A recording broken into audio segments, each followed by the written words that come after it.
Okay.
Hello, everyone.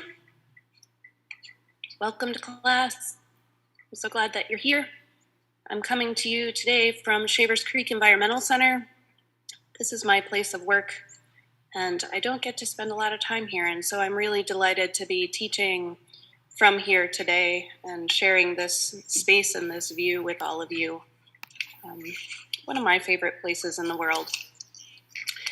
And so I want to just start with everybody, put your feet on the floor and sit up tall, almost as if you think of yourself as the connection between earth and sky, between earth and atmosphere.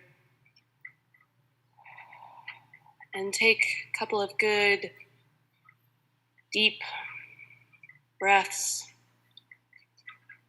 just bringing yourself to presence.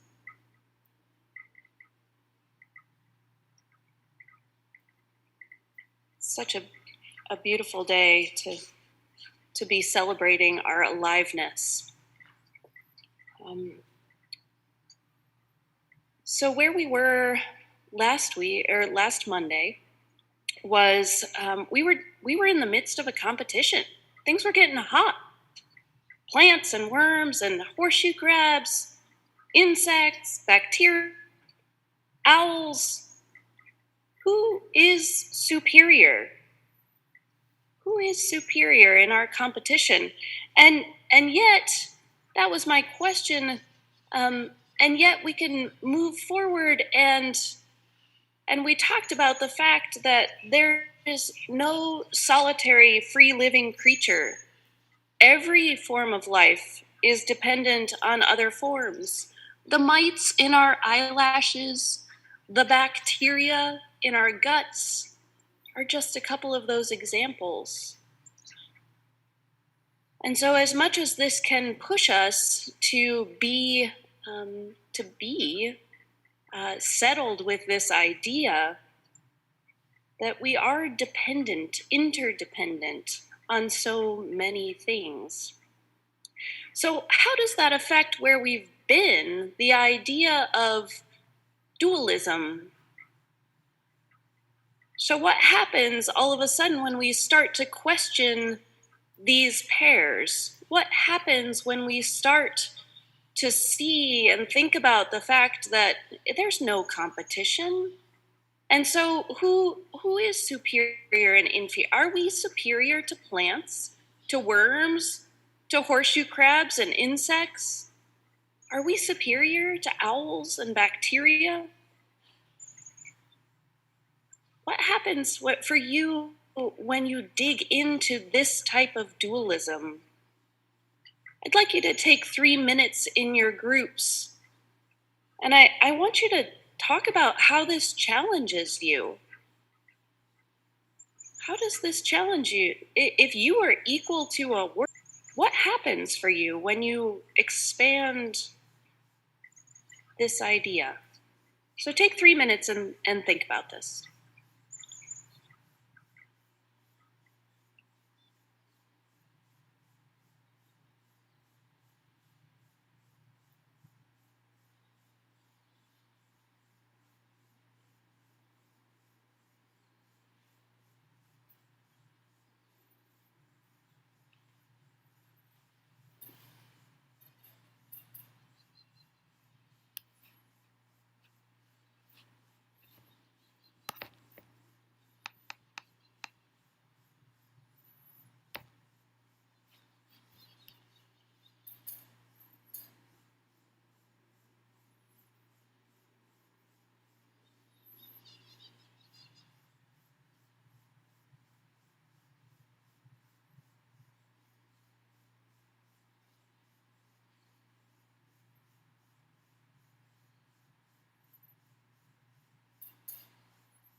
So sometimes we default.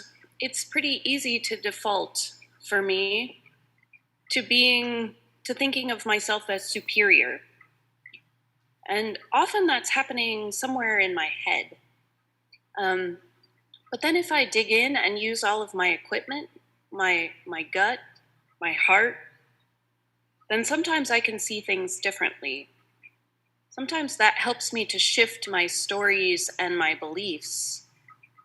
Um, and so, insofar as assessments of superiority and inferiority are based on arbitrary criteria, um, so you know we can't collect sunlight like plants do, and so it's not a really fair competition. It's not a fair assessment, and yet we can sidestep the bias of being better as humans by acknowledging that we are not superior nor are we inferior to the rest of the family of life. Rather, the process of evolution has produced that tree of life that we've looked at, where the tree has a multitude of branches, each in its evolutionary line separate.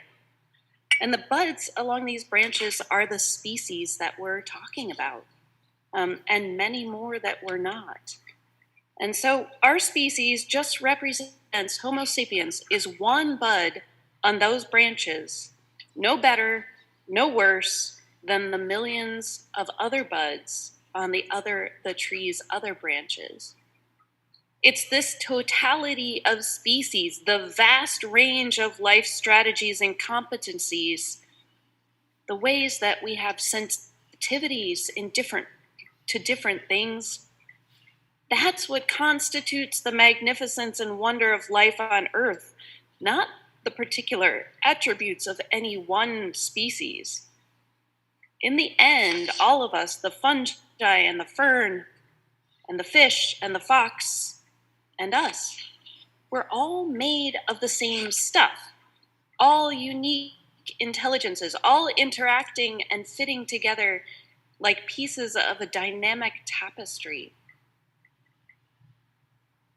So we are not separate from, but participants in the web of life. And this profound revelation comes both from science and the world's wisdom traditions, reminds us that we belong to Earth. And so we can understand that up here, but what does that mean when we expand that? What does it mean to live this relationship? What does it mean if we embody that relationship? What happens if we're willing to recognize and respect all of the denizens, all of the living creatures of the more than human world that we dwell among? So we are humans. We are dependent inside and out on other things around us. Remember in Lakesh, I am another you, looking at the trees. So this that we are looking at on the screen right here is how we have entered into the realm of dualism. And we've talked about the idea that the isms, the ISM, like dualism, is a belief system, a distinct practice. It's a system, a philosophy, could be a political idea, could be an artistic movement. There are lots of isms. Things like there's communism and socialism. There's ageism and classism, capitalism. They're all systems of beliefs. And so what we're talking about here as we dive into who is superior and who is inferior, what we are talking about is speciesism. The idea that because non-human species are not human, their interest in their lives matters less than our interest in our lives. The idea that we are above all of those other creatures and that our interests and our moving forward and our progress all needs to be just moving ahead and not considering the idea of other non-human species, plants and animals. And so this has led to where we are now, where there is abuse. And as we claim the things we need, resources and land and food and oil and water, they are needs, but how do we choose to get them? And some argue that speciesism is natural, that it's biologically natural to treat one's own species favorably over another species. Virtually all non human animals treat members of their species better than those of other species, except that we have more information. We have the power to choose how we're moving forward. We have the choice to expand our viewpoints. We have the power to see what we are affecting.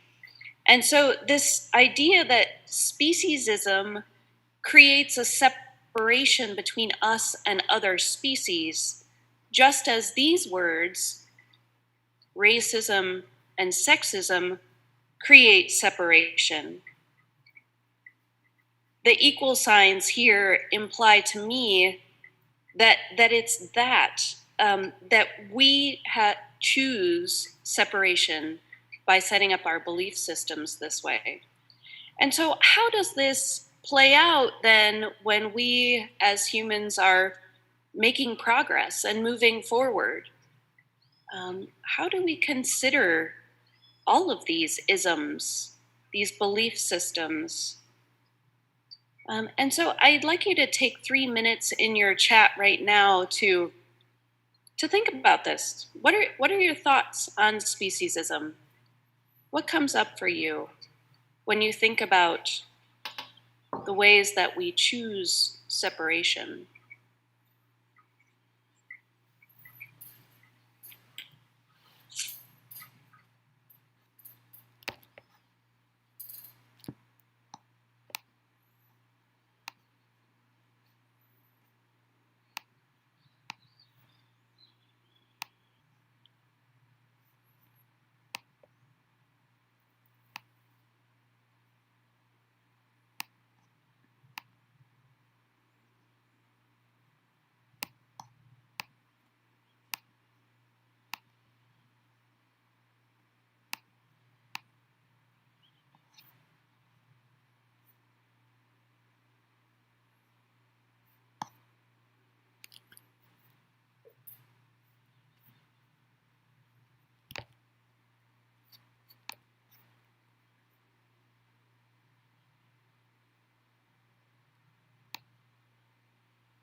So, coming to terms with my speciesism, my way of believing, helps me to change how I see my role. It helps me to change and shift my way of being in an ecosystem. So it moves from the ego to the eco, where everything is considered equal. Alexander von Humboldt, he was an 18th century scientist and explorer. He was world famous in his time. He was the first to explain the fundamental functions of the forest for the ecosystem and for the climate. This is 18th century, claiming that the world is a single interconnected organism. And this is the concept of nature as we know it today. According to von Humboldt, everything, to the smallest creature, has its role, and together makes the whole, in which humankind is just one small part. We're all made of the same stuff. We're all interacting and fitting together.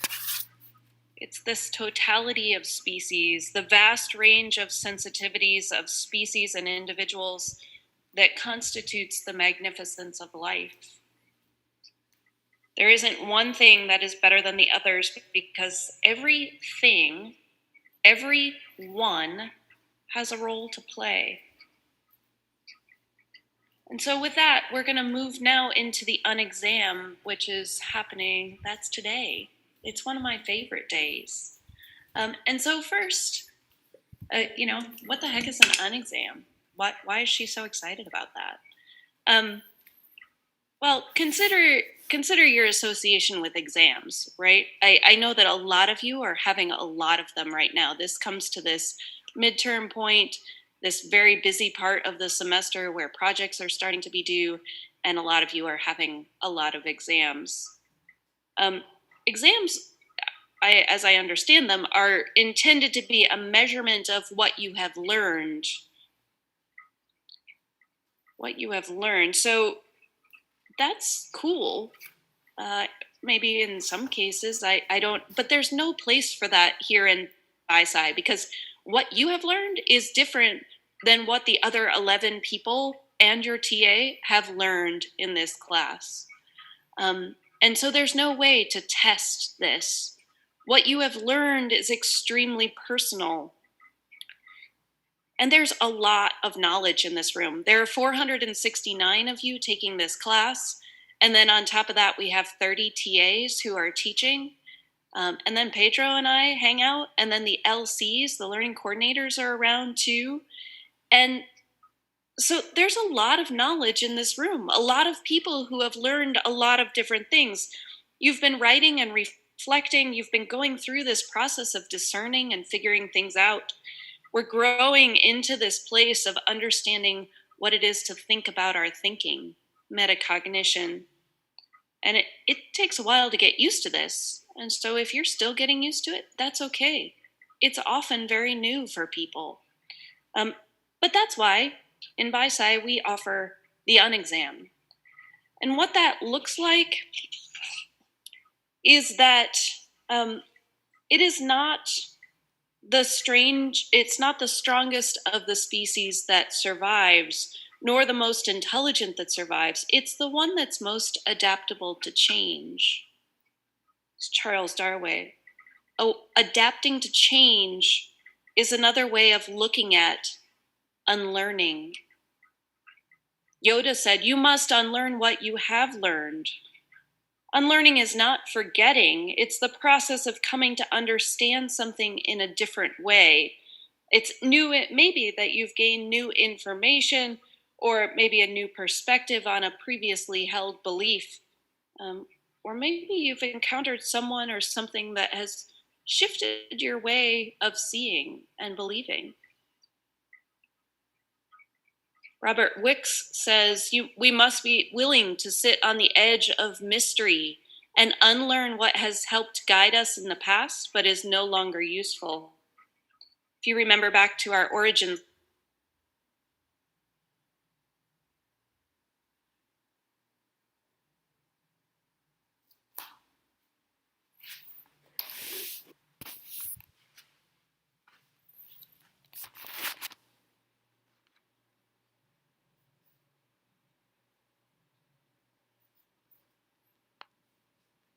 Hey Jen, you're frozen.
Hey guys, Jen will be joining back soon.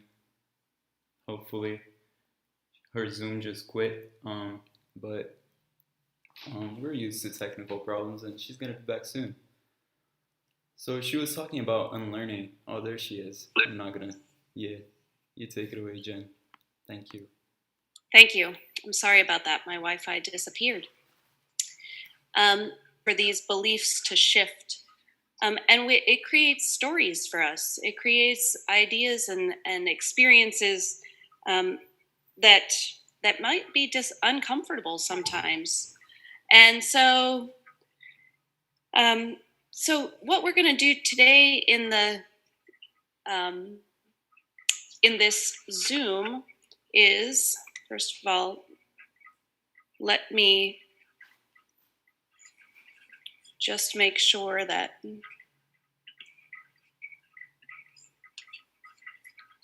things are working here. Um,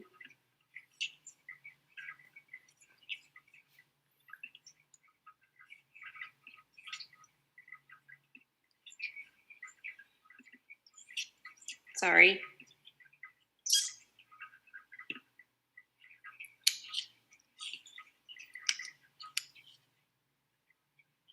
So this was our primordial classroom.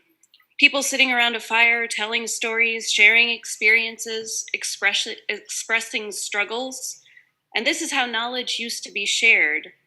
So I'd like you to hold this in your mind today as we set the stage for our unexam. So consider those in your lab part of your fire circle.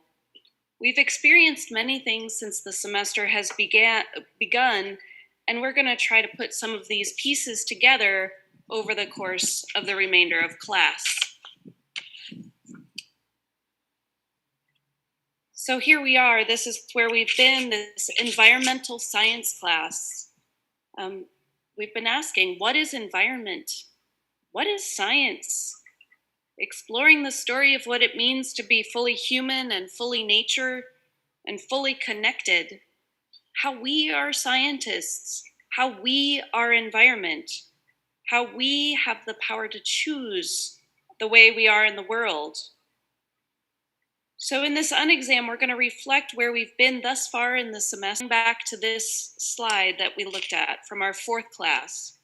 The idea that these areas of our lives or the powers that we have using all of our equipment helps us to navigate, helps us to figure things out, all connected by the vagus nerve. So the brain knowing, the heart feeling, and then our intuition that helps us to make choices as well. So I'm going to give you 3 stories and time to reflect on those different connections, and then you'll have time to talk about them in your groups. So the first of these is working in the head. So the unsavory consequences of what happens when we use only our heads are illustrated in this story about the man who found an egg of a wild bird and placed it in the nest of a barnyard hen. And eventually the egg hatched, and out came a baby eagle. The eaglet was reared with a brood of chickens, and he followed their examples, scratching the earth for worms and insects, clucking and cackling, thrashing his wings in a feeble attempt to fly. And then one day, when the eagle was several years old, he looked up and was awestruck by a magnificent creature in the sky. And he asked a nearby chicken, "Hey, who is that?" And the chicken responded, "Oh, that's Eagle. He's king of the birds.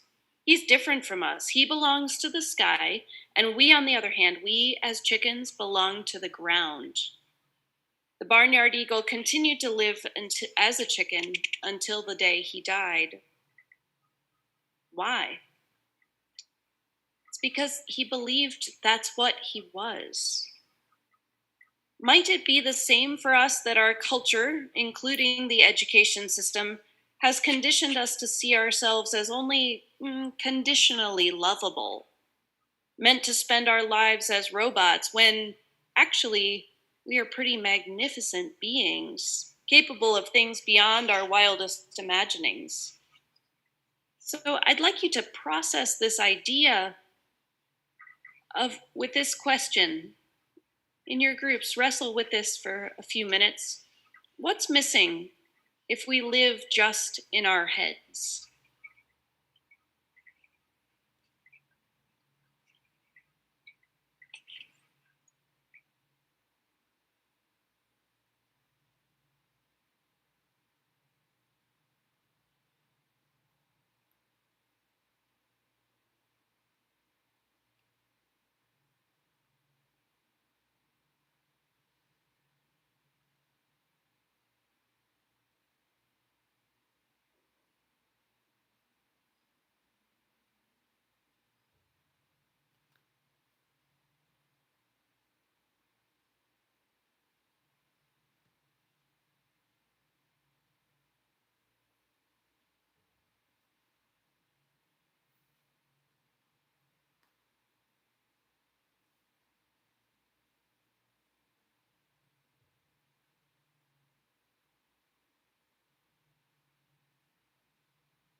So take wildness, for example.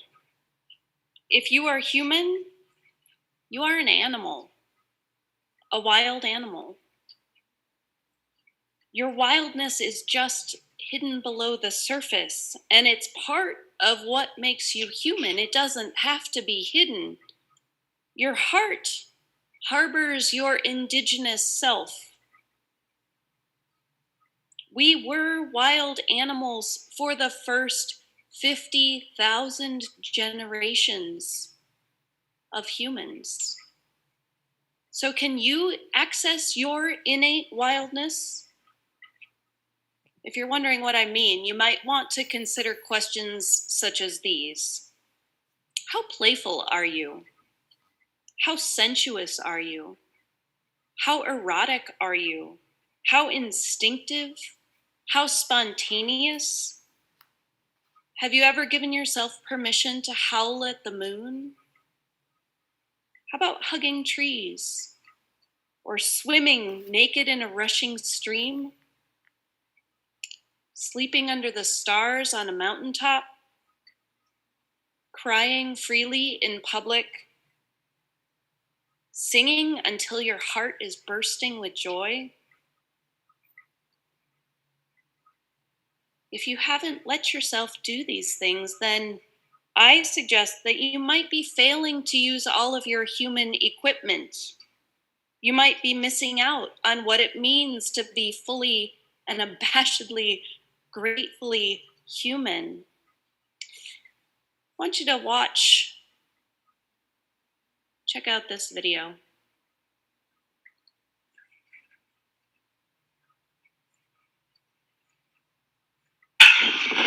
Whoa, that's a full rainbow. All the way. Rainbow. Oh my God. It's a double rainbow all the way. Whoa, that's so intense. Whoa. Whoa. Whoa. Oh my God. Oh my God. Oh, oh my God. Woo. Oh my. Wow. Woo. Yeah.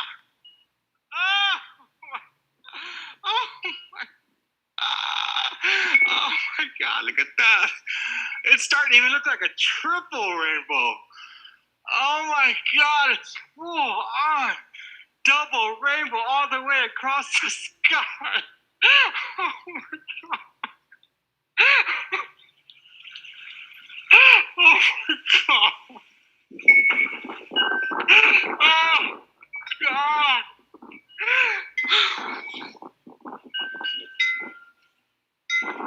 What does this mean? Oh, oh my God. Oh, oh God. It's so bright. Oh my God, it's so bright and vivid. Oh, oh, oh. It's so beautiful.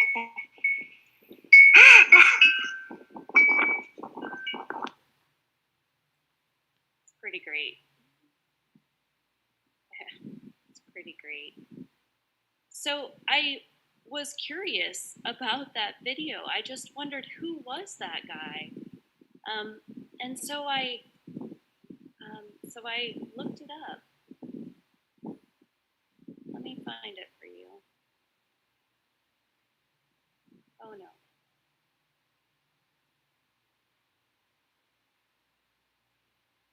Hold on. Oh, here we go. My name's Paul Vasquez. My friends call me Bear.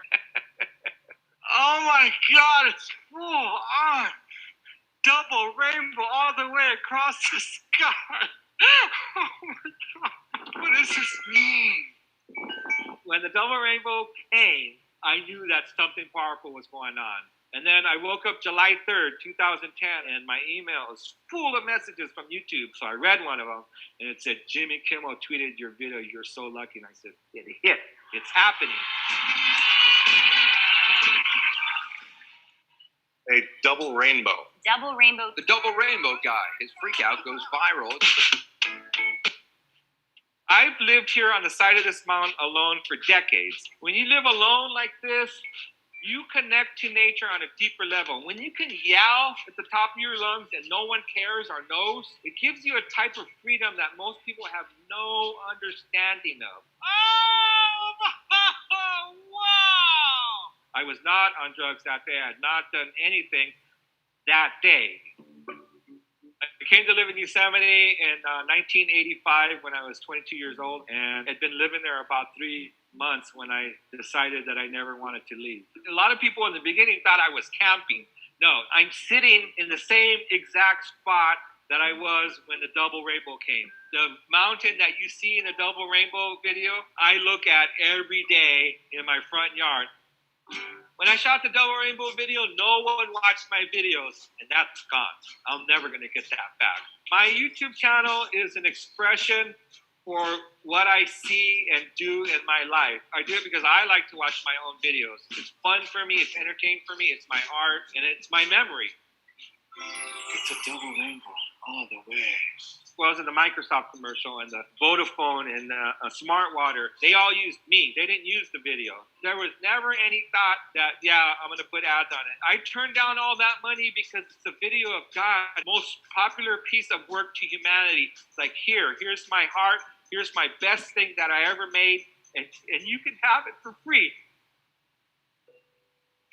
In some aspects, I feel really, really rich. You know, I might not have a lot of dollars, but, you know, I have 100-mile views with complete privacy that hundreds of millions of people have seen.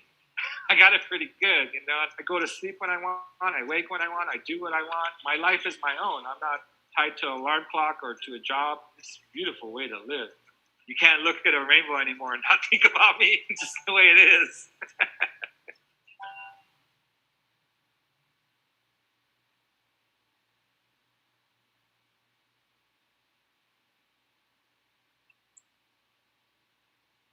So, reflecting on his sense of freedom, so beautiful. That idea of being able to be so full of being yourself, of being able to yell about rainbows and swim in the water and all of that beautiful stuff.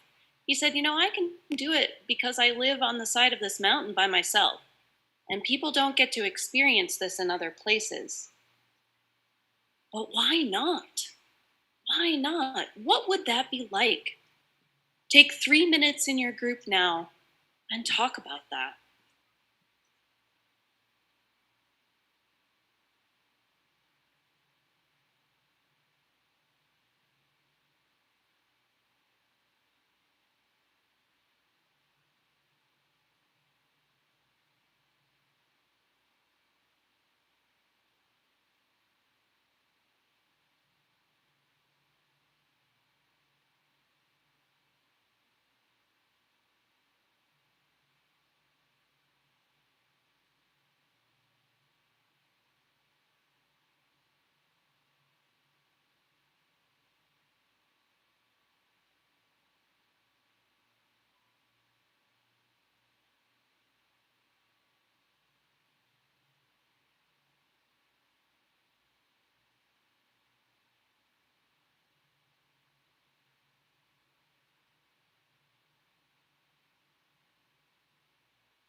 So we've talked about the head and we've talked about the heart.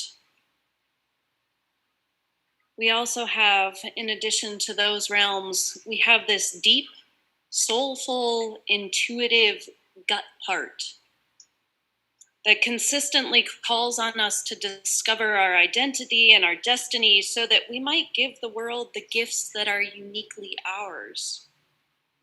Indeed, it is this itch from our souls that has the power to shake us loose from the life-denying shackles of the status quo that call us toward our meaning and purpose, call us toward connection. And that's what this is about. The idea that we are connected, this first part of the course is all about the fact that we are connected to the environment in ways that are absolutely inseparable. We are the environment.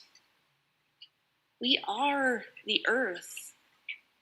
And so my third question for this unexam today is this. What would it mean for you to love Earth? Why might this connection be important? What feels already intuitive about it for you? Why might this help you become more you? So take 3 minutes in your group and sort this out a little bit. What would it mean for you to love Earth?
What does it mean to love? James T. Farrell of St. Olaf College bullet pointed his definition of love. And I think that there's something really strong, something to be said for this. He defined it as saying, you want to be near whatever you love. You want to be near it physically. He said you want the best for it all the time. So as I go through these, think about something that you love. Think about, it could be a family member, it could be a pet, it could be a friend, it could be a significant other, it could be a place, it could be a thing, it could be a tree, it could be. So earlier I introduced Shavers Creek as a place that I love. My children, my pets. So think about that for you. What it means to want to be near it physically. You want the best for it all the time. You fear its loss and grieve for its injuries. You don't want it to be hurt. You want to know everything about it, its story, its moods, and what it looks like by moonlight. That silhouetted tree by moonlight. You want to protect it fiercely and are helpless to do so otherwise. So these are the things that James T. Farrell said about love. And I think that it covers a lot of it. And yet I feel like there's something missing that I'd like to add. I believe that if I love something, I want to be my most and best real self for that thing. In order to do that, I need to be balanced. I need to be able to use and access my head and my heart and my gut. Mary Oliver, one of my absolute favorite writers, she's a poet. She says, listen, are you breathing just a little and calling it a life? What we believe we become. We can access all of our equipment. And I hope that you practice it because it leads to a really full and spacious way of being in the world. Thanks for being here. Thanks for participating in the Unexam. I'm grateful, and I hope that you have a beautiful day.